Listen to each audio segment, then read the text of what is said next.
కడప జిల్లాలో యువతిపై హత్యాయత్నం కేసులో ఉన్నది అరెస్ట్ అవడం జరిగింది. 24 గంటల్లో ఆ హత్య కేసును పోలీసులు ఛేదించారు.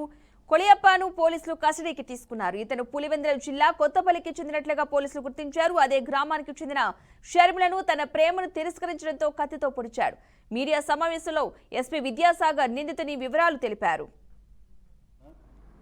సుమారు ఈవినింగ్ 4:30 మధ్యలో వేముల కొత్తపల్లి విలేజ్ అనే గ్రామంలో కుప్పలపాలి కులాయప్ప ఇతను అక్యూజ్డ్ పేరు. ఇతను వచ్చేసి షర్మిల అనే అమ్మాయి అరౌండ్ దగ్గరగా 19 ఇయర్స్ ఉంటుంది, 18 ఇయర్స్ వార్డు. ఆ అమ్మాయిని విచక్షణారహితంగా ఇంట్లో ఎవరూ లేని సమయంలో 13 చోట్ల కత్తితో పొడిచి అక్కడ నుండి పారిపోవడం జరిగింది. This a very bad incident. ఇదేంటంటే అమ్మాయి ప్రేమించట్లేదు అన్న కారణం మీద ఇతను ఆమెని విధంగా విచక్షణారహితంగా పొడిచి చంపడానికి ప్రయత్నించినట్టు తెలుస్తుంది.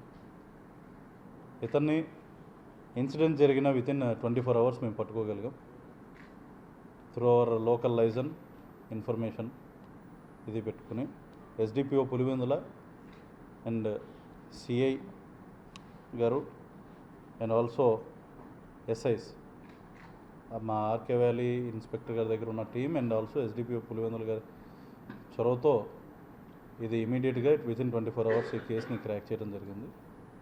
ముఖ్యంగా చూస్తే సమాజంలో this a very heinous incident and ఇటువంటి వాళ్ళకి సమాజంలో మనం తొందరగా పట్టుకోకపోతే ఒక రాంగ్ మెసేజ్ అన్నది వెళ్తుంది. ముఖ్యంగా ఏంటంటే ఈ రోజున ఇతను పట్టుకున్నమే కాదు, టెక్నికల్ ఎవిడెన్స్ అది కూడా ప్రాపర్గా ఫిక్సప్ చేయడం జరుగుతుంది. మర్డర్ వెపన్ కూడా రికవర్ చేసాం అతని దగ్గర నుండి. అండ్ ఇతను సూసైడ్కి ప్రయత్నించాడు. అదేవిధంగా పారిపోవడానికి మర్డర్ చేసిన తర్వాత ప్రయత్నించే క్రమంలో ఏదైతే గాయాలైనా వాటికి కూడా ఇమీడియట్గా మేము చికిత్స